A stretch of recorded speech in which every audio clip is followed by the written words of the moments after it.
ก็ไม่รู้อยากใครด้วยก็มันมาท้ายันตะลุมยังมาหูปูอยากใครท้ายันตะลุมยกไปตัวเลยอยากใครตาตะย่องไปตัวก็เช่ตัวเลยอยากใครตาตะย่องไปมันมาท้ายันตะลุมยกมีรู้มันมาท้ายันตะลุมยังมาหูมีรู้อยากใครนายยันตะอยากใครท้ายันตะลุมยกตัวมันมานายยันก็ชิดเด้มีรู้อยากใครนายยันก็ชิดอ่ะมีรู้มันมาท้ายันตะลุมยังมาหูตัวเปียราก็น่าท้องตัวเปียราก็น่าท้องตัวเลยอยากใครท้าไปอยากใครลุมยกไปน่าท้องไปကျွန်တော်ကိုရခိုင်ဖြစ်ပြီးရခိုင်အသိစိတ်ရှိရတယ်လို့ပြောတယ်ဟိုလူငနွားနော်ထွန်းမြတ်နိုင်ကျိုးစွာကားနဲ့စီးစားကိုင်းစားတဲ့ဟိုကောင်မင်းဒီဘယ်လိုပဲမင်းစောင့်အောင်လားနော်ငါရခိုင်အသိစိတ်ရှိလို့ရခိုင်ကိုချစ်လို့ရခိုင်ပြည်နယ်ကိုချစ်လို့ရခိုင်ပြည်နယ်ဖြစ်စည်းတဲ့အထဲမှာငါမပါတာရခိုင်ပြည်နယ်တော်လိုင်းမှာငါမပါတာရှင်းလားနော်ငါမင်းကိုမင်းမယ်မင်းတခြားဖြစ်နော်ရခိုင်လိုအသိစိတ်မရှိဘဲနဲ့နော်ရခိုင်ပြည်သူပြည်သားတွေကိုအနုနီးနေရောအကြမ်းနီးနေရောနှင်းပန်းနှစ်ဆက်တက်ဖြတ်နေတာဘယ်ကောင်းလဲ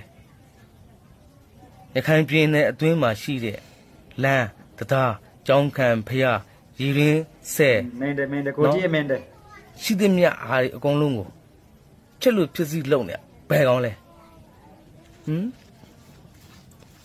ဘယ်ကောင်းလဲလို့ငါမေးမယ်မင်းငါ့ကိုဖြေတယ်ငါ့ကိုပြောတယ်ဘယ်ကောင်းလဲ He's right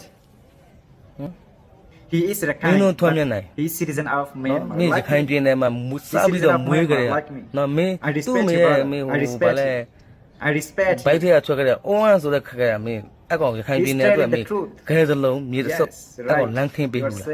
Right Your every word is excellent Your every word is ဒီကောင်ရဲ့မိသားစုရှိတဲ့မိသားစုတောင်ဒီကောင်နိုင်အောင်မထိနိုင်ဘူးရခိုင်ပြည်နယ်မှာကိုပိုင်ဥစ္စာခွင့်ရဖို့ကိုပိုင်လောလောခွင့်ရဖို့ကိုပိုင်နိုင်ငံထူထောင်ဖို့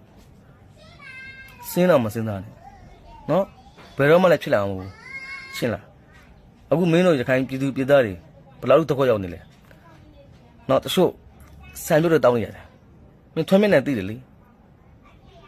မင်းရခိုင်ပြည်သူပြည်သားတွေဘာလဲလားများထောက်ပံ့ပေးဘူးလေရေတွေကြည့်တယ်လေတေးကြတယ်လေ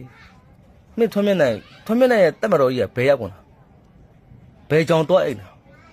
သူ့လာကဲလေသူ့ရခိုင်ပြည်သူပြည်သားတွေလာကဲလေဟဲ့ရခိုင်ဖြစ်ပြီးရခိုင်လိုအသိစိတ်မရှိတာငါမဟုတ်ဘူးကွာမင်းတို့အစွမ်းရောက်တယ်နော်ထွန်းမြတ်နိုင်မင်းတို့အစွမ်းရောက်တယ်နော်ရခိုင်လိုအသိစိတ်မရှိလို့ရခိုင်ပြည်နယ်မင်းတို့ဖြစ်စီနေတာရခိုင်ပြည်ပြည်တို့မင်းတို့နှင်းမနှက်တက်ပြတ်နေတာနော်ရခိုင်ပြည်တို့မင်းတို့ဒီတဲ့မကောက်မင်းတို့ပြစ်စီဦးမှာအဲ့ရခိုင်ပြည်ဒီတဲ့မကောက်မင်းဒုက္ခရောက်အောင်ပါမြုံစောင့်ကြည့်နေနော်မင်းတို့အဲ့ငါတို့ကချင်းချင်းလေးနော်အနီလည်းမဟုတ်ဘူးအစိမ့်လည်းမဟုတ်ဘူးထမင်းချုံးလည်းမဟုတ်ဘောမလည်းမဟုတ်ဘူးဟဲ့ငါနိုင်ငံငါလူမျိုးငါတိုင်းပြည်ကောင်းစားဖို့အတွက်ပဲငါတို့ကြည်တာရှင်းလားမင်းတို့ကထွန်းမြတ်နိုင်ရှိသားဆိုမင်းတို့စားမှာထွန်းမြတ်နိုင်ကမင်းတို့ဒါလို့ဆိုမင်းတို့လုပ်မှာနော်ထွန်းမြတ်နိုင်ကမင်းတို့ဖိငါဆိုမင်းတို့ခံမဲ့ကောင်းတယ်နော်အဲ့တော့မင်းတို့ပဲရခိုင်သိစိတ်ရှိရလားငါပဲရခိုင်သိစိတ်ရှိရလားမပြောတတ်တော့ဘူးနော်